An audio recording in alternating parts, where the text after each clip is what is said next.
So, Pastor, we're covering our series called We Are Rome, Right.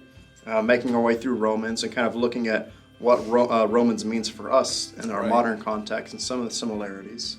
And one thing we've been doing is asking people to text their questions in midweek, and now we're starting to cover it. We've got a few in this week. One of the first questions is, why did Jesus need to come? Couldn't have God just said, you're saved?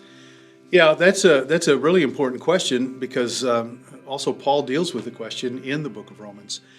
He talks about the fact that God sent Jesus so that he could at the same time be just and punish sin, not just sort of say, well, it doesn't matter. Well, if you've been sinned against, it matters. If you are the unfortunate recipient of somebody else's evil, sinful actions, it does matter. It is an issue. It needs to be corrected.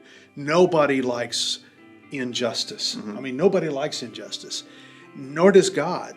So Jesus came so that God could not only remain just and punish sin, which has to be punished. I mean, there is wrongdoing. There needs to be an atonement made for that.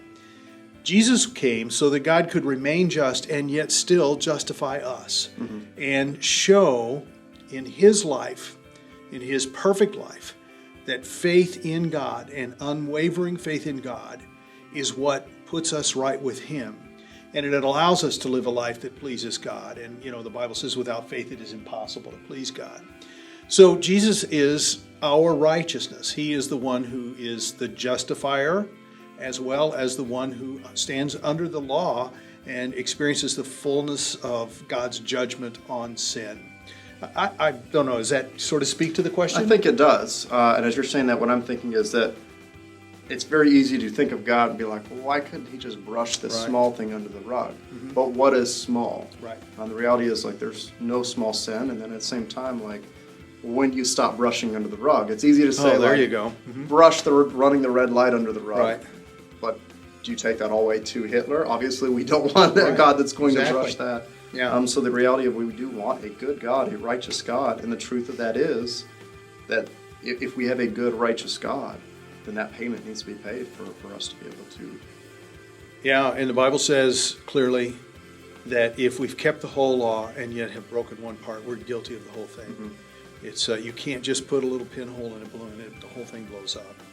I like to use the illustration of somebody hanging over the Grand Canyon and somebody just takes a razor blade and cuts the rope that they're hanging from in just one small way, one small place, and if the rope is cut, you're going to fall.